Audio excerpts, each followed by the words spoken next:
आदरणीय बड़े भैया मोहित चौधरी जी के और जोखुल भैया के दोस्ती देख करके, मित्रता देख करके हम देखे विरह याद पड़ गई। कैसे मास्टर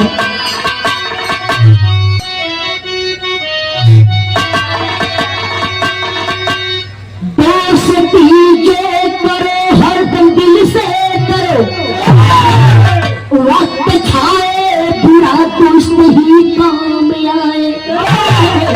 भाई बन के भरत भाई संग में रहो, आने वाला जमाना पूरी की नीति गाए। साथ बन के सुदामा रहे कृष्ण का, तब खातिर मिटे अपना सब कुछ लुटाए। तो प्यार जी कर याद पड़ती करी, ज्ञान गीता कह रहे हो पूर्व जी बताए।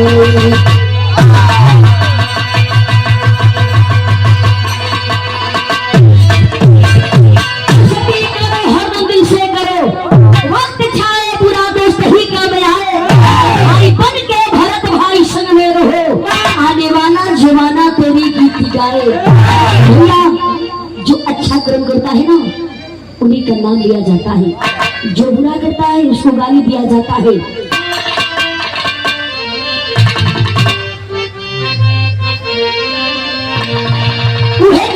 टुकड़ा बा दोनों आशी को मार स्वीकार कहता हो गई से कैसे हो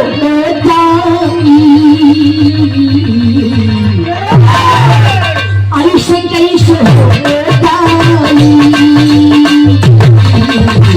मोहब्बत किसे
इतिहास गाता है, जिसका जो रिश्ता उसको निभाता है।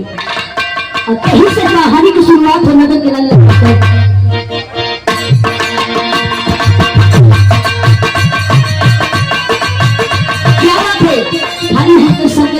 चलो गोकुल के गलियों में गीता बड़ी पुजारी थी, गोकुल के गलियों में गीता बड़ी पुजारी थी, समय की मार पड़ी याद नचारी थी।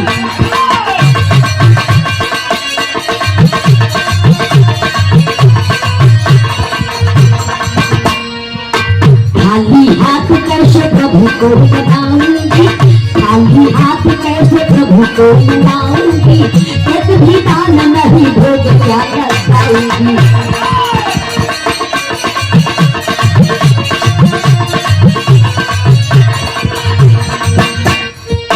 किसी के घर पे जाके अर्जी जब लगाई है, किसी के घर पे जाके अर्जी जब लगाई है, जुबान रह गई थोड़ा सा चला पाई है।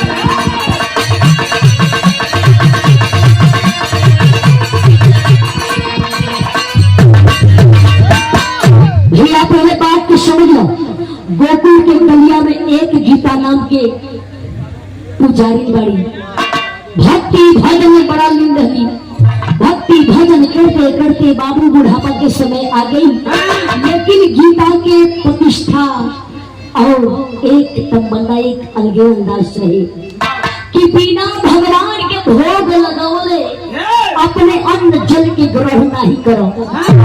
भक्ति भजन करते करते बुढ़ापा आ गई, समय बलवान हो, समय बाबू आवत जाते रहे। एक दिन ऐसा समय आई कि घर में गीता के एक भी अनाज नहीं बा, मने मने गीता सोचे तारी के लगत बा भगवान हमारे उपाय से रह जाई हो, कौन ऐसा उपाय करी कि ताकि हमारे व्रत भी नहीं टूटे और भगवान भी भोजन कर ले। अरे बाबू सोचत सोचत भक्ति भजन करी एक उपाय निकल कि बगल में गई अपन अर्जी सुनोले वाली अर्जी के रूप में थोड़ा सा अनाज मिलत, थोड़ा सा चाना। जब चाना के गठरी गिरता बोले बड़ी मने मने मुस्कुराई बड़ी हमार भगवान उपास से ना रह गई हो, हमार व्रत नहीं टूटी, हमार भगवान भोजन करी हो। अब गठरी लेके चलल बड़ी गीत गाई ना मास्टर से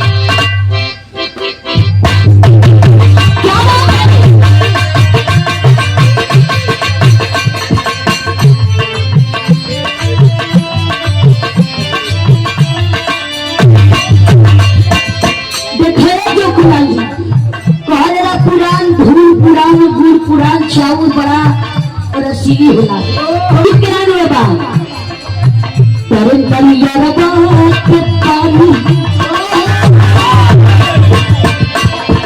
अरे नानी नरवा के पानी ऊपर शाम गेला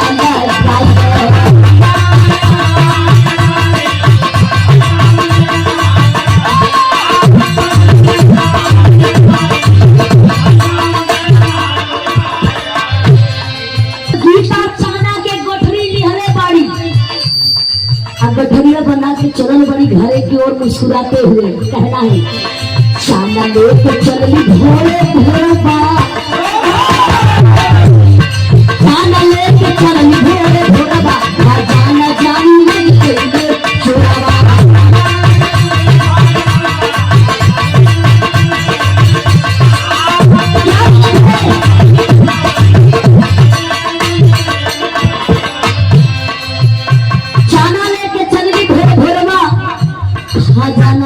लगी गई चोरवा। अरे बाबू चाना के गठरी लेके गीता चले बड़ी बीच रास्ता में चोर से मुलाकात हो गई। चोरवा से दलेरो की बुढ़िया बुझाता घर में से रिसियाई लिबा आई बिखो गहना लिहले बा।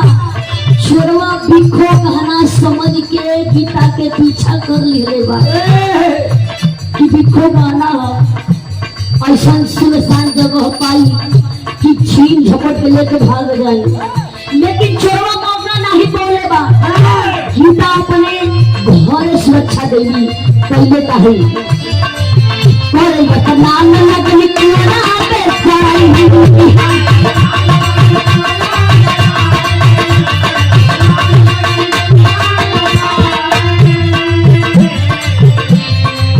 चोरवा चला लेके गठरी पर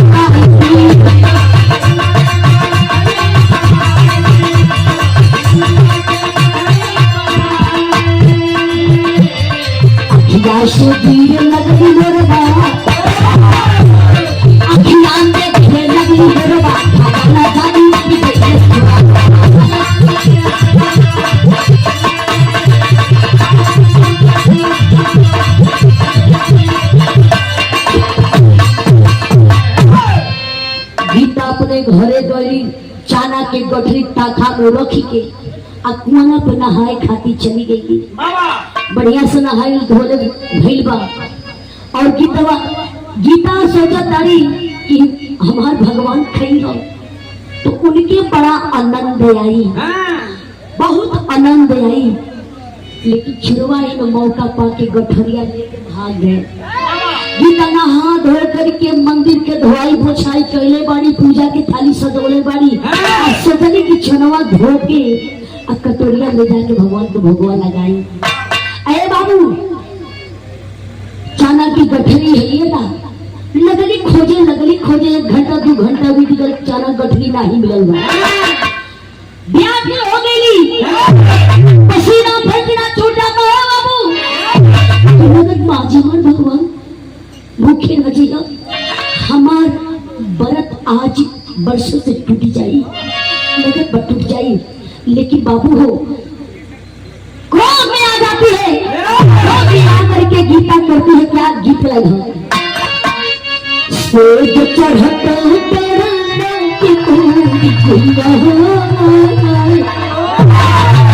हमारे बीच में महिपत गुरु जी बैठे, इन लोग का जमाना के गीत है। सोच चढ़ता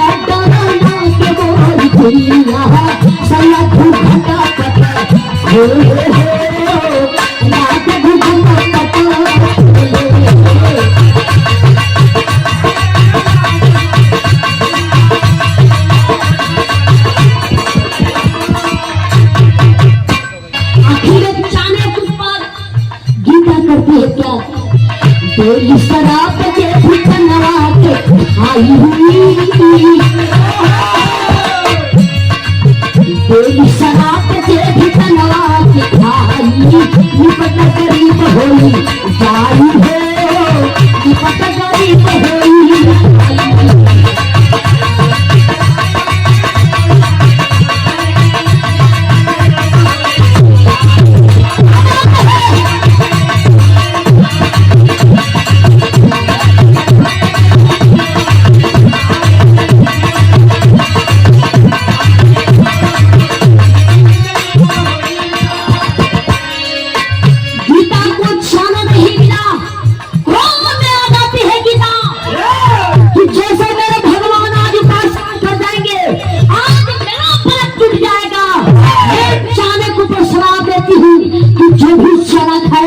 एकदम गरीब हो जाएगा, एकदम भिखारी हो जाएगा।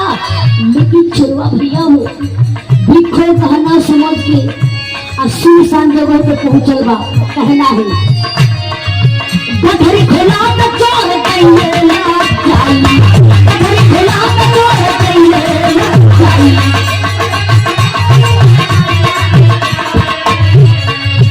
एक संदीप बन के कुटिया ले जाई, एक संदीप बन के कुटिया ले जाई।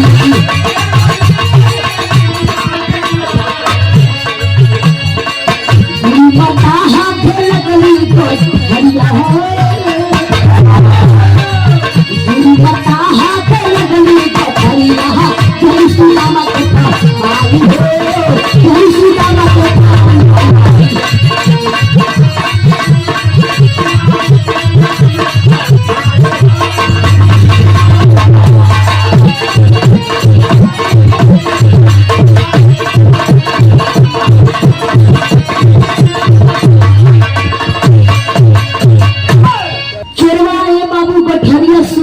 जगह पे खोलले बा, देखले इसकी चाना हो, कल से अरे दादा आज हमारी साना चुप हो गई, लावत कहीं फेंक दी। लेकिन फिर मने में चोरवा सोचला कि अनाज हो, एक गलती कैले बागी कि अनाज छुड़ा के लाई बनी, और दूसरा गलती कर फेंक दे पैर पर कुछ लाई, हमके श्राप लगी।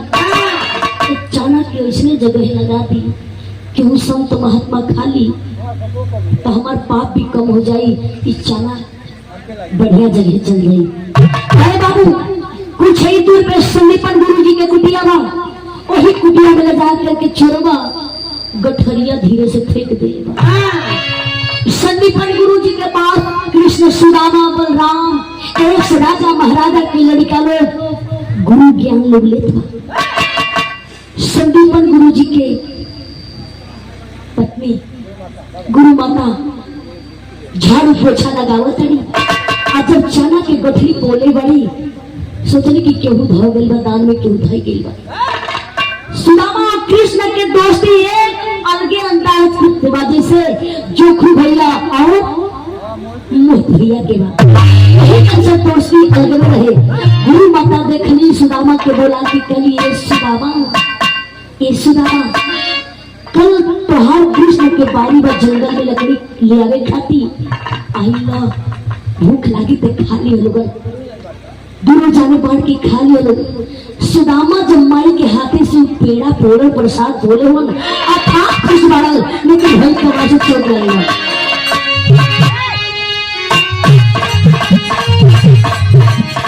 लेके कथारिया भी प्रस्तुता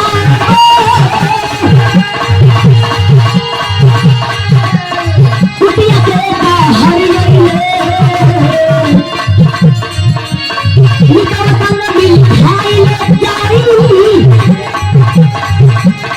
खुशियां में का भल भरे रतिया में एक सपना है चले रतिया में एक सपना है चले खिला पुराना मन आ गई।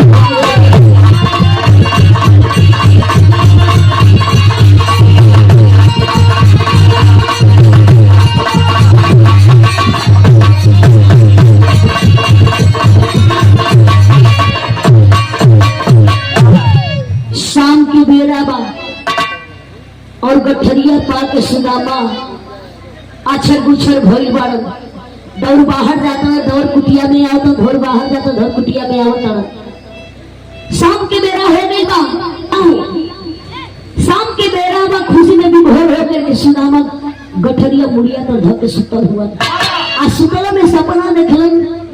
अरे सुदामा जोना तू अनाज के ले करके खुशी में भी भोर बाड़ा, अतना खुशी में बाड़ा चना शराबित है, जो भी खाएगा एकदम गरीब एकदम गरीब हो जाएगा। तब तो सुदामा उठ के बैठी गई करण अरे बाप रे बाप ये अनाज शराबित है, ये शराबित है, अगर मैं खाऊंगा तो कोई बात नहीं है, लेकिन कृष्ण कन्हैया जी खा लेंगे तो होगा क्या, मैं ऐसा होने नहीं दूंगा। ऐसा हो खिलाते भाई का मास्टर कि भगवान के समय में चिंता से व्याकुल बना एकदम सुदामा कि हम खा ले तो कोनो बात ना बा, लेकिन कृष्ण जी खा ली हो इस सत्यनारायण के रूप में माना तो लोग के मालिक माना। और जब ये खा लो गरीब हो जाए तो हमारे लोग के होई क्या, हमारे लोग के होई क्या। गुरु माता के पैर छू गए के भोर के समय में सुदामा कृष्ण चलो हुआ जंगल की ओर, लेकिन भय तमाशा गीत लाई हो।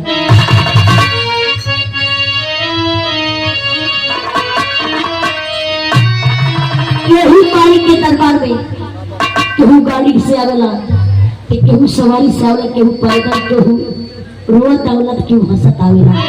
तो कहराई नहीं के बारी फुलवारी है वो प्यार है। एक कहीं माई के एक कहीं माई के जग जान एक कहीं माई के जग जान केहू दुखिया केहू दुखिया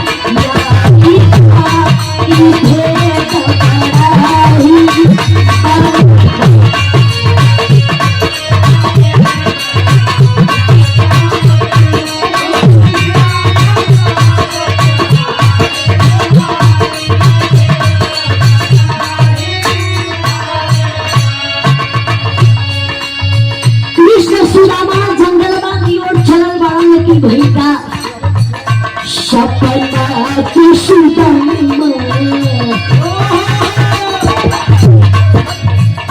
सपना की सुदामा सोच ले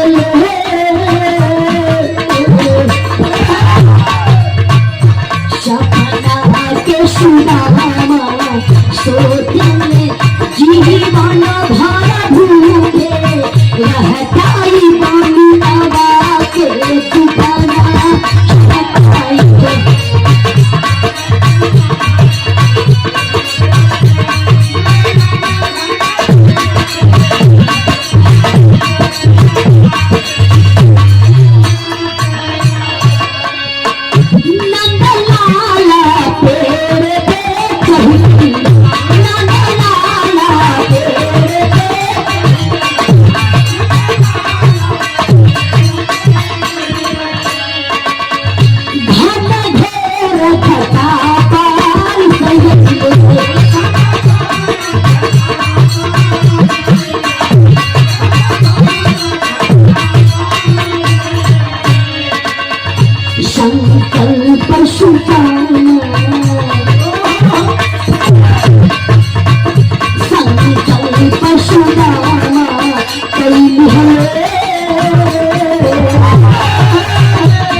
कृष्ण जी कुल्हाड़ी लेके चलल हुआ जंगल में, पीछे पीछे चना की गठरी लेके सुदामा, लेकिन चिंता में पड़ा हुआ सुदामा कि मितवा हमारा कृष्ण बड़ा चिटी हुआ, हम मना करो तो नाम बलिया खाई ली हम कैसे अपने मितवा कृष्ण की बचाई।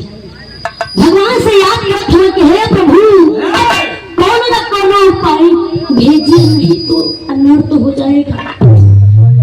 सुदामा पछुआ जात हुआ, कृष्ण जी जब मुड़ के देखा तो नाम दौड़ करके सुदामा के पकड़ लेते हैं। सुदामा काहे तू दुख में बाड़ा, काहे तू चिंता में बाड़ा।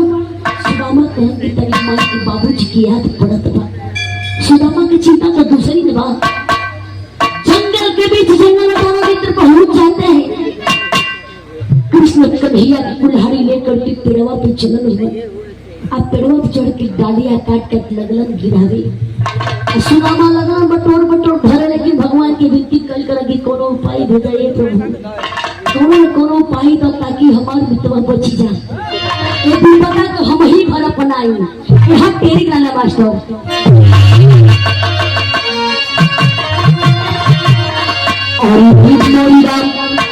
साथी से बहुत सुखवाना कोई साथी के बढ़ के दुखवा है, साथी से बढ़ के सुखवाना कोई मितवा खाती मितवा कठिन दौड़े सुखवा अरे सुखवा अरे सुखवा।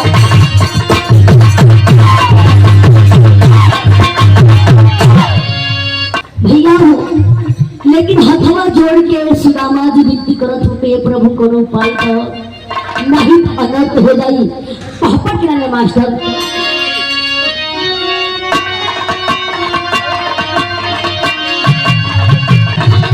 कहना है क्या पहपट करना भले कलर की टीका लागी जहाँ नवा पीते बनावा में, भले कलर की टीका लागी जहाँ नवा पीते बनावा में, अपन ठगे ले खा गए तू चगला पीते बनावा में।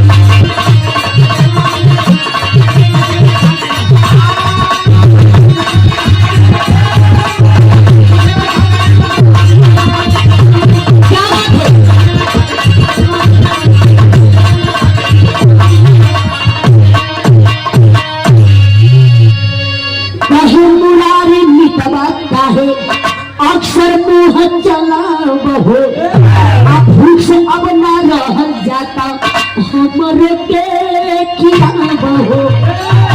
कहे सुदामा चार से कापत बम्बोर पतनवा पीते बनवा में, बैठ के लेखा गए तू तनवा पीते बनवा में।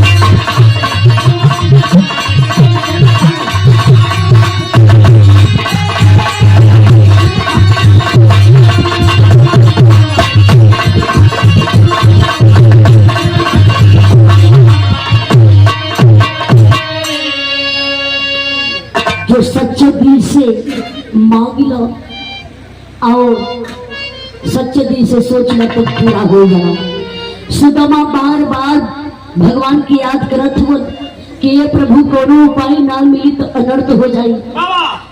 जोने समय कृष्ण की पेड़वा पे बाढ़ इतना तेजी से आंधी तूफान आ गए, इतना बारिश भइल, इतना बारिश भइल, सुदामा नीचवा भीग गइलन आ कृष्ण कन्हैया पेड़वा पे भीज गइल।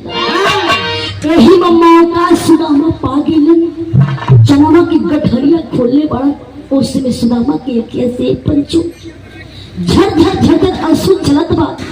एक दर चना की ध्यान करत हुआ, एक तरफ कृष्ण कन्हैया के कि ये भी बता कि हम ही अपनाई अपने पिता कृष्ण के ऊपर आँच ना आवे दे। कुल छाना सुदामा माँ पे लगौली मन और माँ पैर छू पैलगी कही के और चनवा की गठरिया कुल मतलब चाना खा डरलन, पूरा चाना खा डरलन। जब दांते के आवाज कृष्ण कन्हैया की सुनाई, कृष्ण कहलन ये सुदामा ए मर्दे कुछ खा तड़ा की का खा तड़ा की ना। सुदामा कल के जा मर्दो हमेशा संके में रहेला, तुम्हारे मन में हमेशा बेमनिए हो, हम भला तुम्हारे बिना हम खा सकिला। अरे लकड़िया काटी लो आया वो आनंद से बैठ के खाई जाए, बड़ा आनंद आई। जब तेजी से दांत की आवाज बाजत बा, कृष्ण जी कहा ना सुदामा तू कुछ खा तो तू हाथ बतवा बाजत बा। सुदामा कल कि ना मर्दवा ई चार से हमार दतवा गुड़गुड़ाता, ई दतवा हमार बाजत बा, का तू हमें ठंडा ना लागत बा?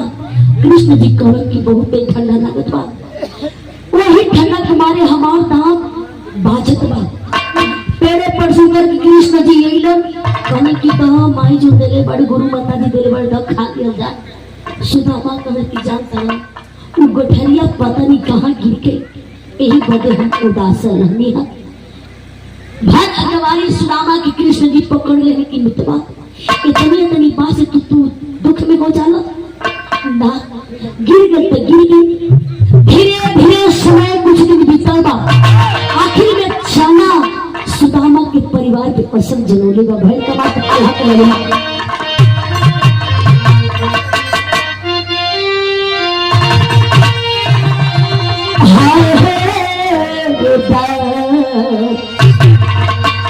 बीतल कुछ दिन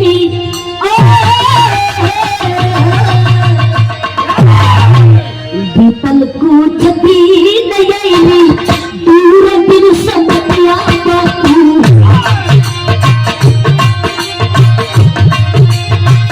जीवन में रह गया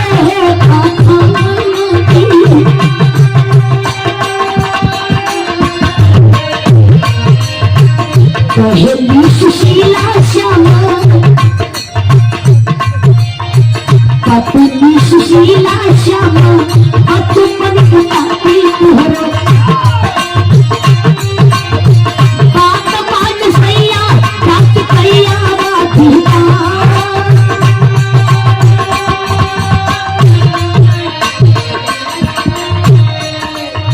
अरे बाबू देखिए, राजा से कोई प्रजा हो जाता है, प्रजा से कोई राजा हो जाता है।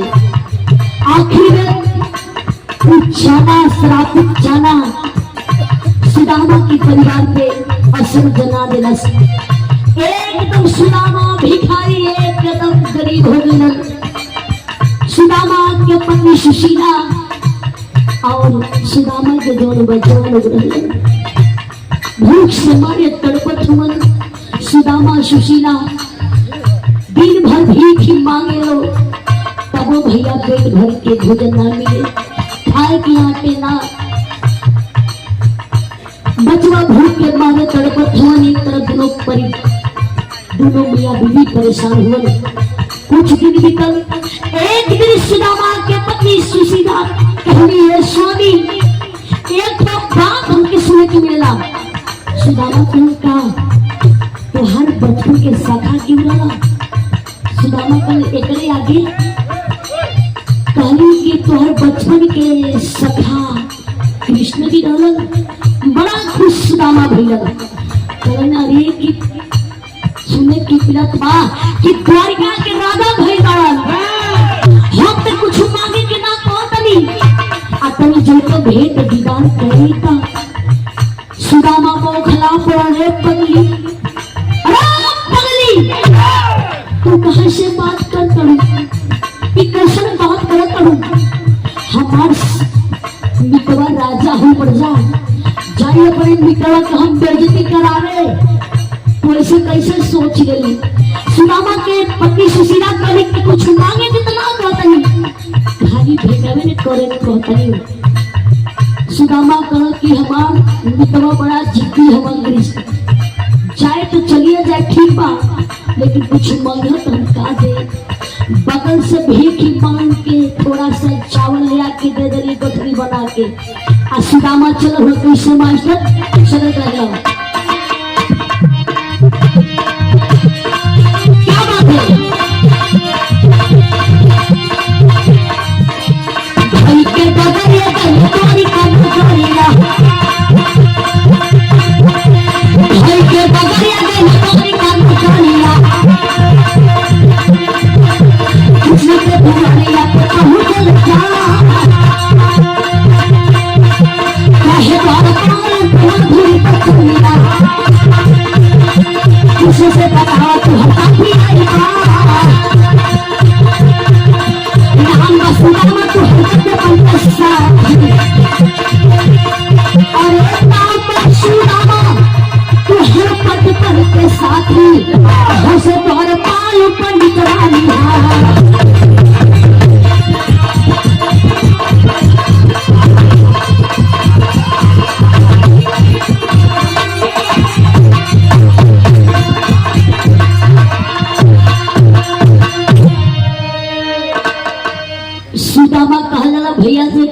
ना हारल अपने से हार जला।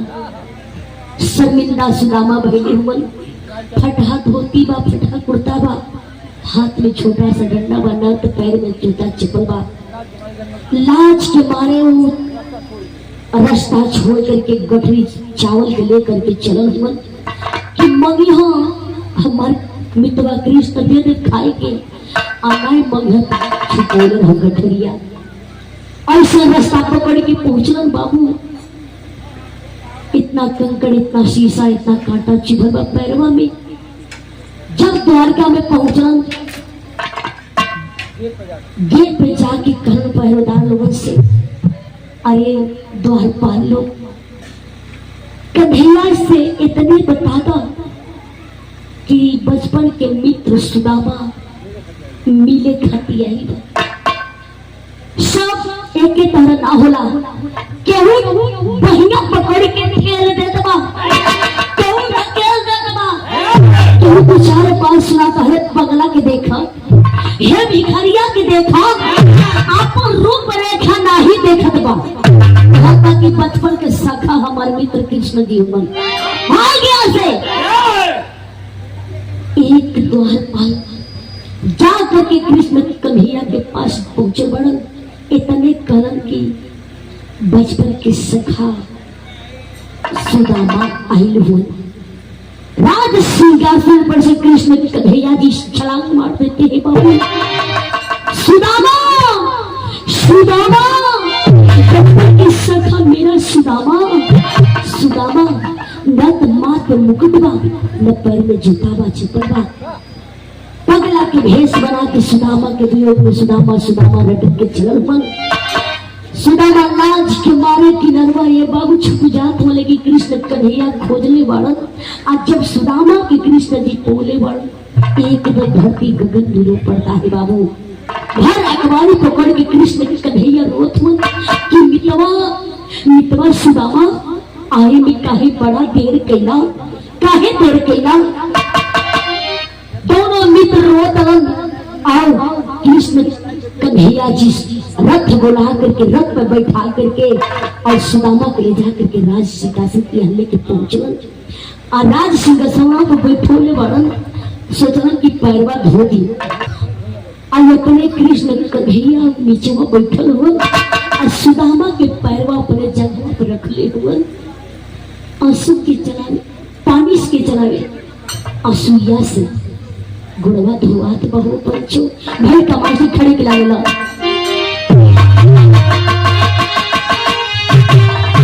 अरे बचपन के याद आवे लगली पोतिया, बचपन के याद आवे लगली पोतिया, धोवे यशवंत से चरण हो फटला छतिया।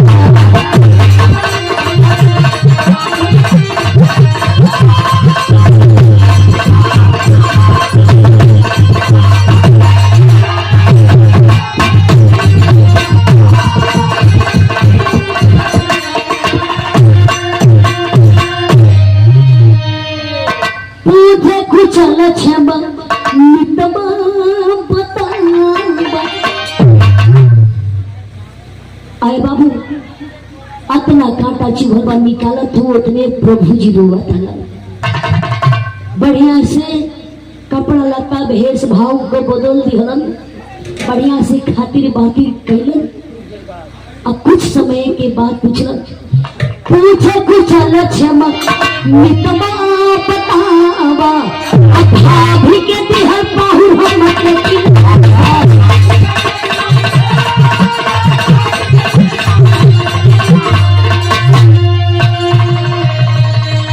काखे तल छोड़ा बाबन के ज्योतिया, से चरण में हो फटला छतिया। सुदामा जी से कृष्ण जी पूछलन की मितवा सुदामा घर के हाल चाल कैसे बा। सुदामा कल की सब कुशल मंगल बा, सब लोग ठीक ठाक बा, बहुत खुशी में लोग बा। सुदामा कहलन कि सब कुशल मंगल सब कुछ ठीक बा। कृष्ण कन्हैया कहलन कि सुदामा हमके खातिर जरूर भाभी जरूर पाहुल भेजले बाड़ी कि ना। उतर गठरिया पे कृष्ण जी के निगहिया बटले बा। सुदामा कहा कि जा मर्दवा, हम ते सोचनी कि तुहर आदत बदल गई होई, तू राजा हो गए लेकिन तुहर आदत तो तक अभी गई ना। कुछ कृष्ण कन्हैया जी एक लोक देते हैं, दूसरा मुट्ठी खाते हैं, दो लोक देते हैं।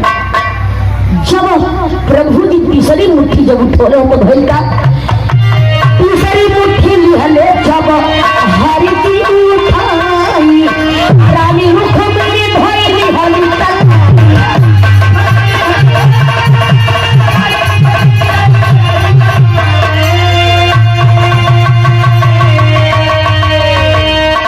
तीसरी मुट्ठी जब उठोले बड़ा कृष्ण कन्हैया जी रानी रुक्मणी जाकर के कलिया पकड़ किए प्रभु बस। अरे हमारो तो कुछ नहीं, हम कहाँ जाएंगे प्रभु। रानी रुक्मणी जी कृष्ण कन्हैया की मत बदल करके एक लोक बचा ली। कन्हैया हो तीसरी मुट्ठी लिहले जब हर जी उठाई, रानी रुक्मणी धोई लिहली